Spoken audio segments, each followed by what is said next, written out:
Ladies and gentlemen, a shocking new report has just surfaced, and frankly, it's one of the most disturbing things that I've heard all year. You see, as of just a couple days ago, we now have the confirmation that the Chief Justice of the United States Supreme Court, Justice John Roberts, is a member of a secretive invite-only group of progressive legal elites, and yes, it's every bit as corrupt as it sounds. As reported by the Gateway Pundit, Chief Justice John Roberts is a card-carrying member of a group called the American Inns of Court, a quiet, exclusive organization of senior legal professionals. Now, on paper, this group claims to promote the highest standards of professionalism in the legal field, but here's the truth.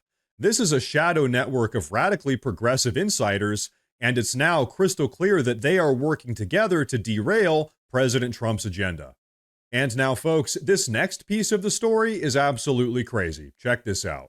You see, other notable members of this progressive legal group include Judge James Boasberg, the very same judge who just ruled against Trump's use of the Alien Enemies Act, Judge Beryl Howell, who oversaw the weaponization of the January 6 prosecutions, Judge Amit Mehta, another Washington, D.C. radical progressive, and of course, Justice Ketanji Brown Jackson, currently sitting alongside Chief Justice Roberts on the U.S. Supreme Court.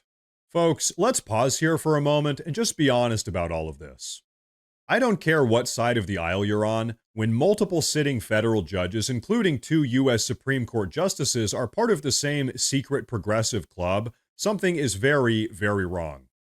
You don't have to be a legal scholar to understand just how inappropriate all of this is. Judicial impartiality is not optional. Really, it's the very foundation of our legal system, and yet here we are, top judges, many of whom are actively presiding over cases involving President Trump or his policies, all quietly participating in a group that looks a whole lot like a partisan coordination hub. Now, as if all of that wasn't bad enough, let me hit you guys with the next layer of all of this. This secret progressive legal group, the American Inns of Court, has direct ties to a British-based organization called the Middle Temple. It's essentially the British version of the same group. Now, Justice John Roberts is listed as an honorary bencher of the Middle Temple. Now, that alone is maybe not that big of a problem, but here's the issue. The Middle Temple lists one of its chief financiers as none other than George Soros. That's right. According to multiple sources, George Soros and his vast network of NGOs, non-governmental organizations, have funded various Middle Temple initiatives, which again has direct ties to this American organization that Justice John Roberts belongs to as well. So folks, given all this information, let's ask ourselves a very important question. How in the world is it acceptable for the Chief Justice of the United States Supreme Court to be affiliated with a Soros-funded, foreign-rooted legal group, all while simultaneously presiding over cases that affect the direction of the United States of America? Folks, this entire situation is absolutely insane. But you know what? It gets even crazier. But before we move on, I want to say real quick that if you guys enjoy the daily news coverage, please consider subscribing to the channel because it really does help a ton with my daily struggle against the YouTube algorithm. But okay, folks, take a look at this. This very same secret progressive legal group, the American Inns of Court, just recently gave Judge Beryl Howell an award for judicial professionalism. Now, why did they give her that award? Because she was one of the judges involved with locking up the January 6th political prisoners. So folks, what that means is that this secret progressive legal group isn't even trying to hide their political partisan bias. No, instead, they're celebrating it. So folks, here's what we know. The Chief Justice of the United States Supreme Court belongs to a group that glorifies weaponized partisanship. We have multiple federal judges who are part of this same network, all of whom have been responsible for obstructing President Trump's executive orders from immigration to national security.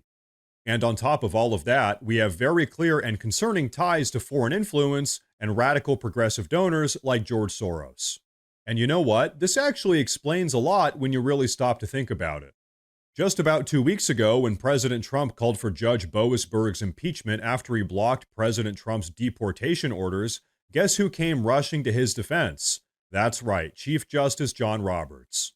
And now we know why, because Boasberg and Roberts are part of the same club, a secret club, an invite-only club for progressive judges.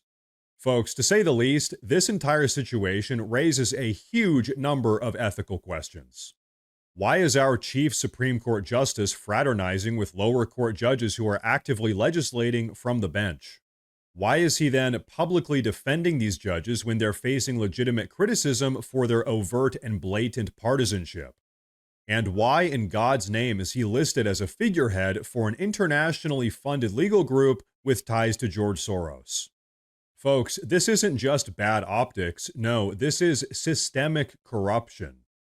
We are talking about what is effectively a shadow cabal of progressive legal professionals who have built their careers on undermining the democratic will of the American people, and now they're getting exposed. And you know what? Here's where things get absolutely insane. You see, President Trump immediately picked up on all of this. As the story broke, Elon Musk, in fact, chimed in on social media saying, "Are they all secret buddies?" And as we now know, the answer is yes. Yes, they are. In fact, take a look at this. Just the other day, the Gateway Pundit, as well as multiple other media outlets, confirmed that Judge Boasberg, yes, the one that's currently blocking Trump's immigration orders, has been attending legal events with Kamala Harris's husband, Doug Emhoff. Folks, think about that for a moment. You've got federal judges and the first gentleman attending private parties together, all while these judges are actively working to derail President Trump's administration. This entire system is compromised. As the saying goes, the fish rots from the head down, but in this case, the whole damn fish is rotten. Now, folks, here's my opinion on all of this. Let me tell you what I think. Right now, our country is at a crossroads. Me personally, I think Chief Justice John Roberts has got to resign. There's really no other way forward.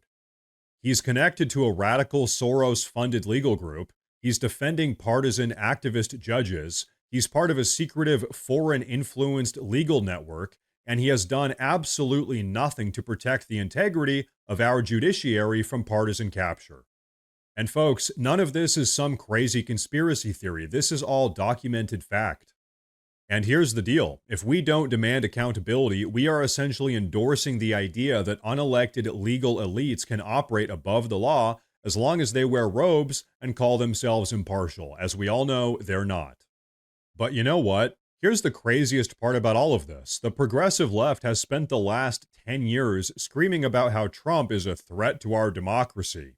Meanwhile, as it would turn out, the real threat to our democracy was hiding in plain sight the entire time. They're not defending democracy, they're the ones sabotaging it behind closed doors at secret cocktail parties.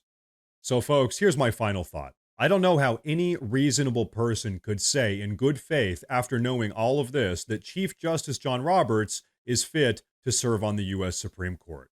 He's not. Now, folks, before we wrap up with today's video, I want to say real quick that I've actually gone ahead and made a community Facebook page where I'll be posting additional news and updates as it relates to all of this. So if you guys use Facebook, check out the pinned comment down below and give that page a follow. But everyone, that is going to be a wrap for today's video, so please go down below in the comments section and let me know what you think about all of this. Please like the video while you're down there. And like I said earlier, please consider subscribing to the channel if you enjoy the daily news coverage. Thank you all very much for tuning in today, and of course, as always, stay safe.